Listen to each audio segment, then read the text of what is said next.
Et salut à tous les amis, c'est CryptoPartage, c'est un plaisir de vous retrouver pour cette vidéo d'analyse du 14 septembre 2021. Vous le voyez à l'écran, la map est aujourd'hui dans le vert et ça va faire plaisir à quelques commentaires qui me disaient on en a marre d'avoir du rouge tous les jours, c'est quand que le vert revient. Donc là vous l'avez, on semble avoir une journée plutôt positive avec un BTC qui tente de s'affranchir de la zone des 46 000 $, 46 500 $ au moment où je tourne la vidéo, plus 4%. Du côté d'Ethereum, on suit la cadence imprimée par le Bitcoin, la paire Bitcoin-Ethereum. Pour le moment, elle bouge plus trop, elle latéralise, donc c'est normal, Ethereum suit BTC, plus 4%. Et du côté des alts, on a toujours de belles performances. Regardez ce vert foncé avec Celo plus 17%, ICX pareil, HBAR aussi, plus 15%. Vraiment de belles performances du côté des alts. SNX plus 20, CRV pareil, plus 25%. Donc de belles performances du côté des altcoins. Du côté de la chaîne YouTube, aussi du positif, puisque vous êtes de plus en plus nombreux à rejoindre la chaîne. Regardez, on a bientôt les 16 000 abonnés. Donc un grand merci à tous ceux qui partagent les vidéos, qui mettent des likes et qui commentent. Beaucoup de retours sur les dernières vidéos, donc vraiment merci à tous. Et pour les nouvelles personnes qui vont peut-être découvrir la chaîne aujourd'hui, n'hésitez pas à vous abonner et à me rejoindre sur mes différents réseaux sociaux, voilà, pour être vraiment tout le temps au cœur de l'actualité des cryptos, donc sur Twitter, Insta et sur le Discord. Un Fear and Greed tout proche de la zone d'extrême peur, vous le voyez avec ce niveau 30, on est vraiment à la limite de basculer dans cette zone rouge où tout le monde a peur d'acheter du BTC. Et ça s'explique tout simplement parce que hier on était sur le support des 44 000 $, donc c'est un gros support et on a failli le perdre. Donc voilà, des personnes ont un petit peu paniqué et ça a fait peur au marché en général. Petit point sur l'Altcoin Season Index qui est actuellement positionné sur le niveau 57.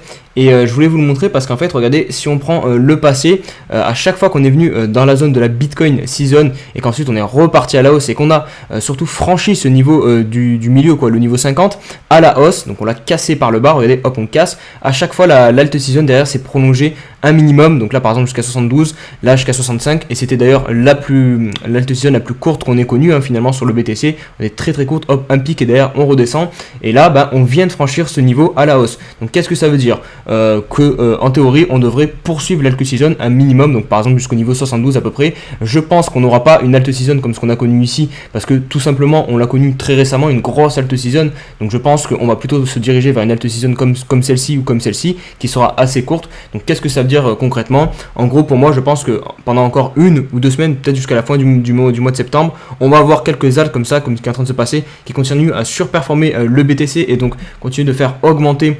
ce graphique. Et ensuite, on va avoir en octobre, novembre jusqu'à décembre peut-être un BTC qui va récupérer de sa force et partir seul, je l'espère, du bon côté en bull run. Et pour appuyer cette thèse, je vous ai partagé sur Twitter ce petit scénario. Attention, il est extrêmement bull, donc voilà, n'allez pas FOMO, n'allez pas le prendre aussi comme le Messi, comme un truc qui va forcément se passer. Non, il a aussi des chances de ne pas se réaliser, mais c'est vrai que je vais vous le détailler, ça paraît assez crédible, ou en tout cas possible comme scénario. Donc vous le voyez actuellement, on a eu ce rebond, là on est sur la BTC dominance, on a eu le rebond sur cette grosse zone de support, qui est tout simplement le point bas ultime de la BTC dominance qu'on avait atteint en 2018, donc en début de bear market du dernier cycle haussier. Donc là on est posé dessus, donc forcément hop, qu'est-ce qu'on a eu? On a eu un premier rebond. Qu'est-ce qu'on est venu chercher? L'oblique ici, vous voyez, qui est hyper pertinente. Regardez, on l'a travaillé comme support et là on la valide comme résistance. Maintenant on est de retour actuellement en train de tester ce support, donc on peut peut-être l'enfoncer un poil, venir chercher le support jusqu'à ici, donc ça viendrait dans la thèse de continuer l'altcoin season pendant 1 ou 2 semaines. Et qu'est-ce qui se passerait ensuite? On aurait donc un rebond, parce que c'est quand même un gros support, rebond, on vient faire un point haut plus bas que celui-ci pour valider la tendance, on vient aussi buter sur l'oblique et derrière qu'est-ce qu'on fait? Hop, on dégueule, et ça du coup ce pump là du BTC, ça pourrait nous mener jusqu'à fin décembre, et ensuite on aurait l'altcoin season début janvier 2022 jusqu'à ça je sais pas, pendant 1 ou 2 mois, un peu en fait comme ce qu'on a eu. C'est pour ça que j'ai mis exactement comme en 2017, parce qu'en 2017 ça s'était passé comme ça. On a vu le BTC qui avait poussé jusqu'à fin décembre et ensuite les altcoins qui avaient pris le relais avant de passer en bear market. Donc vraiment, si on a ça serait royal. N'hésitez pas à me dire en commentaire ce que vous pensez, si vous pensez que c'est possible ou non. On repasse au niveau du plus court terme pour essayer de voir un petit peu ce que peut nous faire BTC. Et regardez ce graphique, il va pas vous plaire puisque vous voyez en bas on a énormément de stops qui sont accumulés d'endroits de liquidation, en fait, tout simplement pour liquider des longues. Vous venez ici, hop, et ça saute des positions. Donc en général le marché il est attiré par là où il y a le plus d'argent, et vous voyez qu'ici il y a beaucoup plus d'argent en bas que en haut ça reste encore assez faible. Donc aujourd'hui, qu'est-ce qu'on est peut-être en train de faire? Liquider, vous voyez ici on a plein de petites positions, donc on est peut-être en train de venir liquider les positions ici, et hop, derrière on va peut-être réenfoncer avec une mèche. On en reparlera sur le graphique tout à l'heure, mais pour moi ouais, je pense que c'est encore possible de venir chercher des niveaux un peu plus bas. Par contre ça se fera extrêmement rapidement avec une mèche de liquidation, un peu comme ce qu'on a connu ici finalement, un truc qui descend en cascade et qui sort tout le monde, et ensuite hop, on repart. Je voulais revenir rapidement sur une histoire qui s'est passée hier. Je pense que vous l'avez vu passer sur Twitter et même sur votre wallet. En fait, hier, il y a Litecoin qui a annoncé sur son compte Twitter officiel que Walmart faisait un partenariat avec eux et acceptait maintenant les paiements en Litecoin. Du coup, qu'est-ce qui s'est passé? Hop, gros pump. Et en plus, le pire, c'est que ça s'est propagé sur les autres cryptos comme le BTC et Ethereum. Donc tout le marché a pump. Et derrière, qu'est-ce qui se passe? Litecoin supprime le message, finalement 15 minutes plus tard il supprime le message, et Walmart dément dans la foulée qu'il n'y a pas de partenariat et que non, Walmart n'accepte pas les paiements en Litecoin. Donc évidemment c'est une énorme manipulation de marché, et ce qui m'inquiète c'est que c'est fait sur le compte Twitter officiel de Litecoin. Donc ça me fait douter énormément du projet. Déjà que fondamentalement, je trouve que ça apporte rien du tout Litecoin maintenant.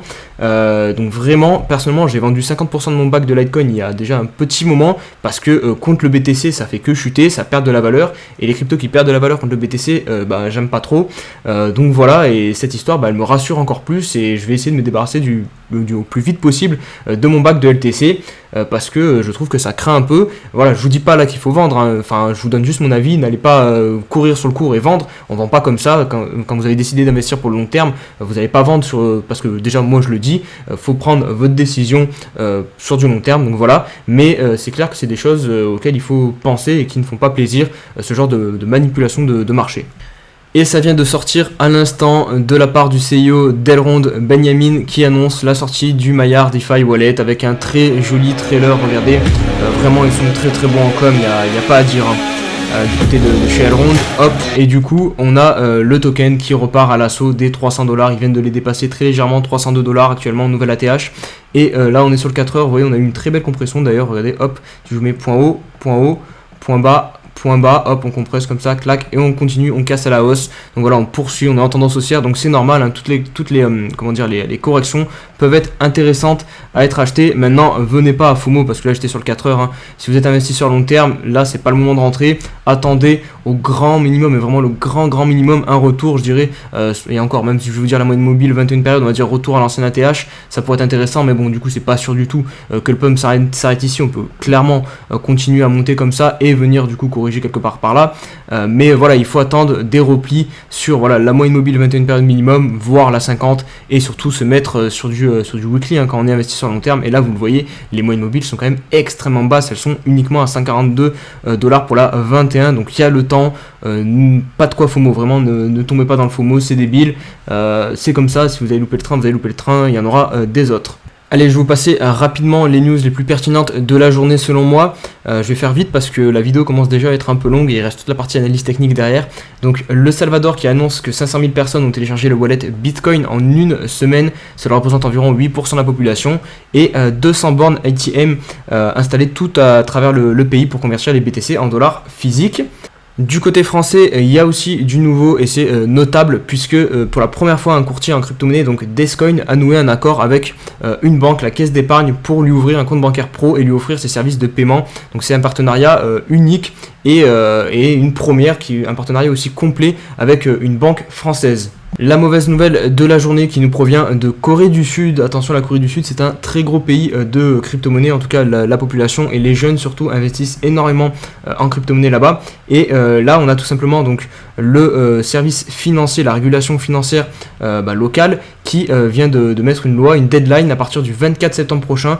Tous les exchanges qui ne seront pas référencés sous cette commission ne pourront plus du tout exercer dans le pays. Donc c'est-à-dire près de 40 exchanges, il me semble, vont devoir fermer boutique en Corée du Sud. Donc c'est quand même énorme, mais attention, c'est à nuancer, parce que les exchanges les plus conséquents, qui représentent plus de 90% du volume de transactions en Corée du Sud, eux, sont validés et vont rester ouverts. Donc finalement, voilà, c'est juste un problème de centralisation en fait qu'il va avoir là-bas, parce qu'il va avoir uniquement que 4 ou 5 exchanges disponibles, et donc forcément ils vont avoir une espèce de monopole, mais bon, les Coréens pourront toujours échanger de la crypto-monnaie. Et à contrario de la Corée du Sud, on a des pays qui eux adoptent la crypto-monnaie de plus en plus, et c'est le cas de l'Ukraine. Je vous parlais déjà de cette news il y a de ça quelques jours, comme quoi voilà, l'Ukraine allait réglementer de manière favorable ou de manière courtoise entre guillemets les crypto-monnaies. Et là on a un délégué tout simplement du président ukrainien, donc Volodymyr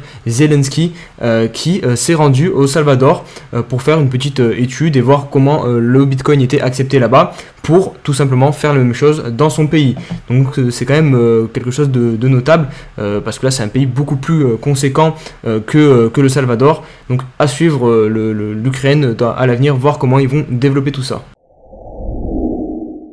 Allez, on se retrouve pour l'analyse du BTC. On va débuter par le 4 heures pour constater ce semblant pour l'instant de retournement de tendance qu'on est en train d'effectuer, avec notamment la reprise des moyennes mobiles, la cassure de cette figure, cette espèce de canal descendant qui a plus de chances en théorie de casser à la hausse. Donc c'est ce qu'on est en train de faire, parce que si on avait eu une figure pour continuer et prolonger le mouvement à la baisse, on aurait eu plutôt quelque chose comme ça, un espèce de drapeau de canal par le haut, et hop, on aurait cassé par le bas. Là ça aurait été plus logique, mais là du coup vous voyez qu'on fait l'inverse, donc on a des chances de entamer le mouvement à la hausse, de retourner cette tendance et de repartir à la hausse. Ça je pense que c'est pour le niveau du court terme. Je pense qu'on va prolonger ce mouvement à la hausse, du coup venir chercher potentiellement la zone que tout le monde va regarder, c'est la résistance des 50 000 $. Donc là on liquide tous les shorters qui s'étaient placés un peu tard dans ce mouvement, qui avaient mis leur stop ici, ce que je vous ai montré notamment via le tweet de Cryptomatrice tout à l'heure.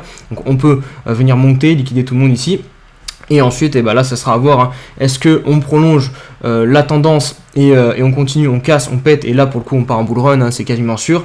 Ou alors, on fait encore un petit peu douter les personnes et on recommence à baisser. On peut ranger aussi dans cet espace, ou même, du coup, venir, parce que vous l'avez vu, toutes les positions qu'il y a en bas, il faut très certainement les liquider. Le marché aime bien venir là où il y a de l'argent. Donc, on pourrait avoir un scénario comme ça. On vient chercher les 50 000, on la valide comme résistance. Et ensuite, hop, on descend et on vient liquider un petit peu tout le monde. On va passer aux altcoins pour terminer la vidéo. On commence par Ethereum très rapidement. L'Ether, vous le voyez pour l'instant, le scénario est toujours en place. On n'a toujours pas perdu le point bas ici. Hop, voilà, donc la tendance est toujours haussière sur le daily, il n'y a pas beaucoup de changements. On est en train de venir consolider toujours au niveau de cette résistance des 3350 $ environ. E-Gold, bon, je l'ai passé rapidement tout à l'heure, mais bon, on est toujours en price discovery, donc voilà, je vais pas répéter ce que j'ai dit tout à l'heure. Tezos, on consolide sous résistance au niveau du 4 heures. Je vais checker rapidement.